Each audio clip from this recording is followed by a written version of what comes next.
Welcome to talkersthegeeks.com. Justin here and here with, Sean, the true comic fan. and today we are going to be doing a spoiler review of Spider-Man No Way Home. Repeat, spoiler. And we're going to be doing a little bit of a theory of what we're going to think the next film is going to be. As always, I give everybody a brief synopsis. So here we go.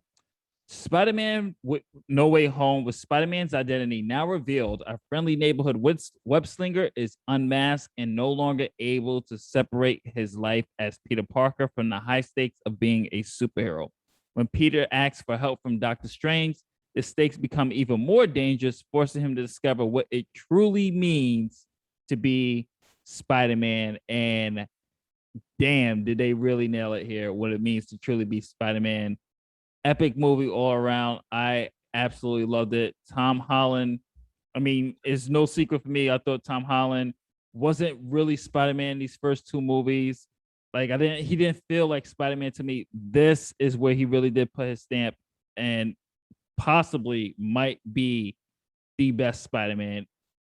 But Andrew Garfield, once again, kind of showed why he's a lot of people's favorite Spider-Man as well. So it's really a toss up between those two for me. That's what I've been saying the whole time. But one of the things that I will say is that I kind of, even though we've had this argument before about who's the best Spider-Man, I kind of had a different perspective now on Tobey Maguire, because I think Tobey Maguire did an excellent job as like the elder statesman Spider-Man. Like he was just more. He kind of reminds me of the Peter Parker that was in Into the Spider Verse, where except and minus the belly that Mm. he had, and he had the 5 o'clock shadow. He was a seasoned Spider Man. He didn't come out like looking at the suit. He just had knowledge and like charisma, and he had like the poise to be the regular Spider Man. And I think like Marvel did an excellent job. I want to give a shout out to Marvel and Sony for doing such an excellent job at bringing all three Spider-Mans together as such a cohesive unit and making them so much fun to watch. That this movie is just absolutely amazing from beginning to end. I mean, I was speaking to one of my members at work today who works in the industry and said that like the way Spider-Man has been performing, it's actually bringing movies back to the movie theater. Like Yeah. they are setting the standard to come back, and people flooded the theaters. There was not an auditorium that did not have a full house. Even the one we went to, like late at night, was damn full house. Yeah. Yeah. And just to piggyback off what you said is yeah, credit to Sony and Marvel, because the way they, and let's talk a little bit about the story, the way they brought, they kind of basically tied up not only the multiverse aspect of it, because this is where you really get to see one of the first. I mean, the Disney Plus shows obviously touched on the multiverse, but What If and everything else. But from a live action, big budget movie standpoint, this is where you actually get to see this concept of the Marvel's multiverse coming full steam ahead by just incorporating another property that they technically do not own, because Sony owns the Spider-Man movie rights, and they managed to fit in Tobey Maguire, Andrew Garfield, the villains from those worlds, and not only continue their arcs, but bring them into the MCU, and wisely and smartly too, for the ending. We'll talk about the ending a little bit, but for the ending to kind of keep it in a way like, okay, we're gonna write Spider-Man off the MCU without write him out the MCU, just in case there's ever any, they did a nice fail safe here, just in case there's any other beefs or disagreements that Sony's like, nah, we gotta pull it back. They made a nice fail safe for everybody, just in case something like that ever happens. Now we got Spider-Man, who at the end of the movie does absolutely no one knows who he is. So it's kind of like the whole MCU completely forgot about him, but he's still in that MCU world. Exactly. And here's a little Easter egg that nobody that I had to discover from another YouTube that, and like I said, this is spoilers. There's a point towards the end of the movie where we're now in Christmas and Spider-Man is swinging past the Rockefeller Christmas tree, which you have to, and this is important if you watch the Hawkeye series. What you don't realize is Spider-Man swings right past Hawkeye and his sidekick as he's in during his movie, because Hawkeye technically is taking place at the same time.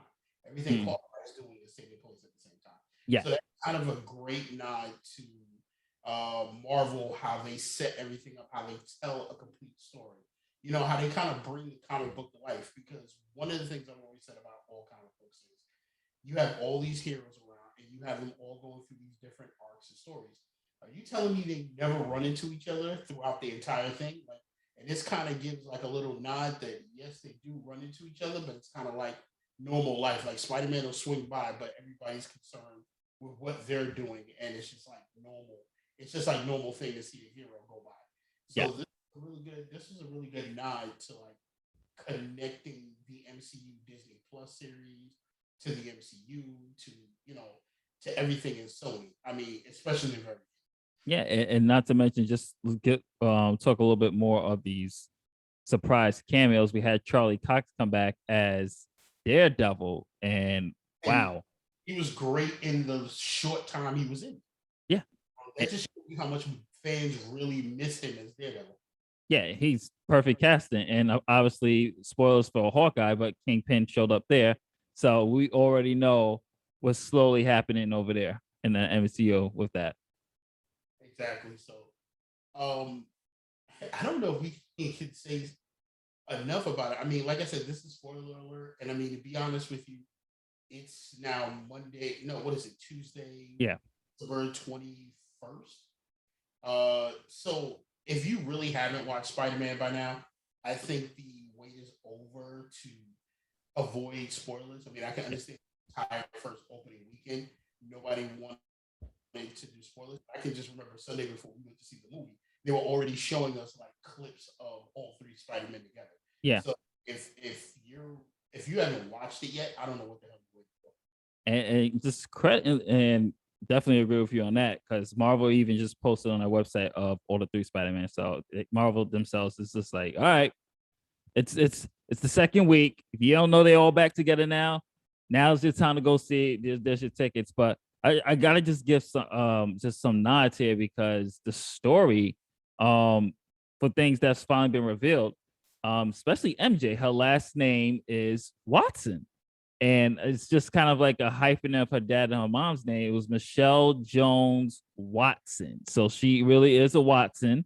So I guess this is like obviously they didn't call her Mary, but so it's Miss MJ Watson. So that's just a little nod to she is a Watson for those that was finally revealed in the movie.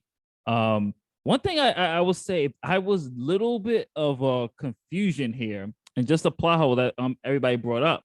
The spell for Doctor Strange that he did was that anyone who knew Peter Parker was Spider-Man got teleported. The thing is, Jamie Foxx's Electro never knew Peter was Spider-Man. This is true because he does say that he was like, the whole joke with he was like, you're always saving poor people, doing things for the community, hanging out in the hood. He was like, oh, I thought you were black, Yeah. and he was like, yeah, maybe there's a black Spider-Man out in the universe. Now, one thing I will say is because I think we were in a theater full of casual fans, nobody really reacted to that other than us. Yeah, exactly. So yeah, and that's the thing too. It was like I was hoping my experience would be like more of a pop, like how we get to see Endgame, like the whole pop and everything else like that. But this one was just like we were in a theater filled with casual audiences who absolutely know nothing about Spider-Man because they ain't really pop for Andrew Garfield. They pop for Tobey Maguire, like the older heads, like our age. They No, popped.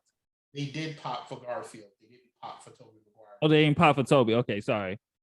I think the issue with that is that Andrew Garfield Spider-Man came out because a lot of people in there were relatively young, and I want to say 18 years old, maybe 19. So Garfield's Spider-Man was probably out more when they were younger than Maguire's because I think what the first Spider-Man came out in 2000, Uh, 2001, right yeah, around 9/11. So a lot of kids, even if they were born in, let's say they were born in the late 90s, they're probably like 2 or 3 and wouldn't go to the theater. And then the only one they probably got to see with Tobey Maguire was probably the trash third one that we don't like to mention. So They made a it's Spider-Man 3?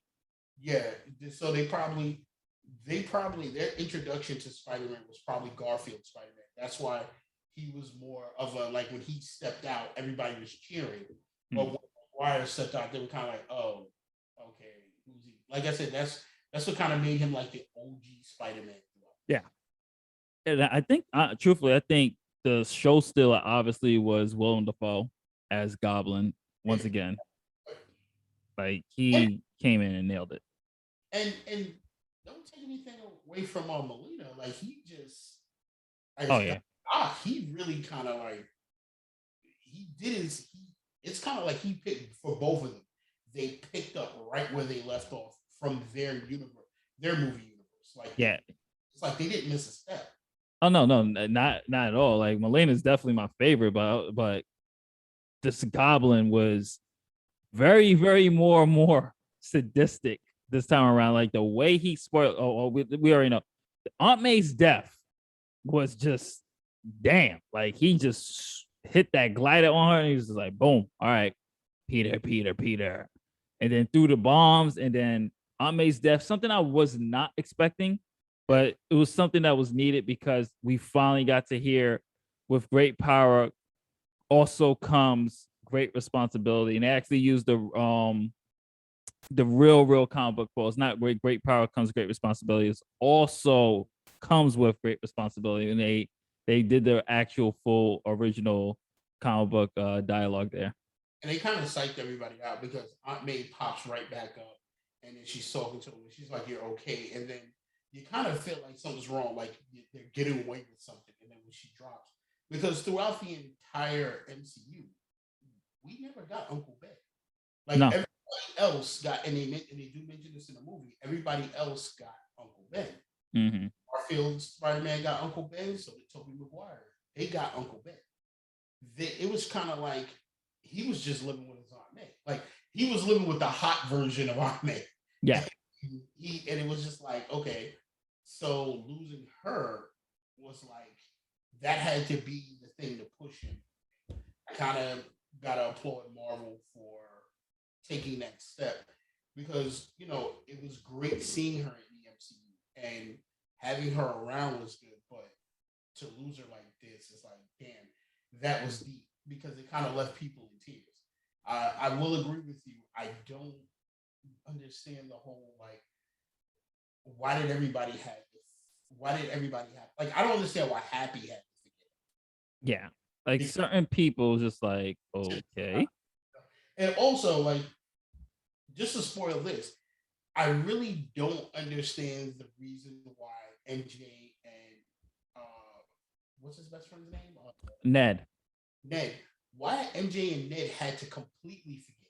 Because one of the things that kind of like threw me off a little bit was like Ned and MJ don't even remember him ever being around. I guess that's the after effect of the spell. It's like, and on top of that, he never went to high school. So Aunt May, nobody ever registered him. Nobody ever uh, took him to school. And then you see, like at the end, he's opening a box and he has the GD Yeah. studying course. And I was like, well, okay, I get forgetting he's Spider Man and some people forgetting exactly who he is, but why did his life have to go to no one remembering him? Yeah. I mean, he's standing next to Happy at the end, looking at Aunt May's grave, and Happy's like, "Well, who the hell is this?" So on top of that, nobody knows who he is. The Avengers don't know who he is anymore. Yeah. Like, just a guy like a hero floating around, and with no Tony Starks there, like it's just Yeah. And that's I 100% agree with you because it was just like, okay, I thought the spell was we forget Peter Parker is Spider-Man, not forget Peter Parker freaking existed. Like it was just like, damn, like he got nobody. but I think you're absolutely right. It's so that Sony and uh, Disney both have an out Yeah. because if he's not remembered in the MCU, if something, and I mean, it's an interesting theory you brought up. If he's not remembered in the MCU, that means that if he's gone, he's not remembered. Period. Yeah, he has a clean that Sony will have a clean slate to just play within the MCU and just keep it with the Spider-Man, keep the same history if they want to, but they just don't show anything or reference anything MCU wise. And that's something it's a smart move by everybody, just in case, because you know how companies are, just in case, and we know how Disney and Sony are when the first time happens, just in case something happens. Um they have that out just in case. But one thing I do want to talk about really is quickly is next a theory that I have is with this post credit scene with Venom. And I think you kind of know what the post credit is. The post credit is that we weren't going to get the Eddie Brock from that universe in yeah, there because right now that universe he's the lethal enforcer, and he says it at the end. He was like, "Oh, we're the lethal enforcers." Um, so you're gonna have to get a true Venom villain yeah, in MCU. So he's there arguing with the symbiote. They're having a drink, and then he gets up. He gets sent back to his universe, mm, and a piece of the symbiote was left behind. And as we know, the last thing the symbiote said was, "We need to go to New York." So that little piece is going to find its way to New York, and we all know it just takes a tiny detachment of the symbiote to grow. mm. And I also think as well that this Venom, my theory is that the Venom, Tom Hardy's Venom, is actually in the Amazing Spider-Man universe. And this in the third Venom movie, he's going to go to New York and find a Spider-Man where he runs into Andrew Garfield. So, because everybody, from what just the reception is, the rumors are that Garfield wants to come back. And after seeing the well reception that Garfield got, that Sony wants to do another Amazing Spider-Man 3. And now, since they established the Spider-Verse live action wise, Toby can get another movie, Tom can get another movie, Andrew, everybody can get their own movie again and still keep it separate, and but at the same time keep it within the Spider-Verse. Well, here's something that's crazy. How is the okay? So here's only one thing that's confusing. Morbius is a Sony property, Yeah. and yet Sony is really kind of digging themselves in with Disney because remember, Morbius is still continuing the storyline from Homecoming Yeah. because he runs into the Vulture uh, in one of the previews. So that means that he is part of Holland's universe. He's not part of. He's not part of anybody. He's not part of any of the other universes. He's part of this and that, the MCU universe. Mhm. So obviously they're digging themselves into being for a deep partnership. Yeah, it's gonna be a very, very interesting time to see what the MCU's, and just credit to Marvel, man. Like the way they're telling the story, the way the arcs are, I'm really excited to see what's gonna happen with this. Any last words that you have about the film? I just think, I mean, there's not much you can say other than this movie was all of the Spider-Man comic books that I've ever read over the years. It was the Amazing Spider-Man, it was the Spectacular Spider-Man, it was Web of Spider-Man, and it was my favorite run, Todd McFarlane's Just Spider-Man. It was everything in one shot. I mean, some of the things I want to mention is that pay close attention because some of the Easter eggs of everybody, they said everybody's coming through, which is got a quick glimpse of Craven the Hunter. You got a quick glimpse of Rhino. Yeah. Glimpse of a lot of villains. And it kind of reminds me of a poster that I got as a gift where like Spider-Man's rogue gallery of villains. It's like that's what it kind of looked like they were all coming out. Overall, I'm kind of clamoring at seeing what the MCU is going to do with another Spider-Man movie. I mean, we can kind of guess that it's not going to be the home theme anymore. So No. at Homecoming, Far From Home, and now No Way. So we're not going to get that theme anymore. And one thing that we forgot to mention is that he also gave up Tony Stark's suit. He Yes, got right.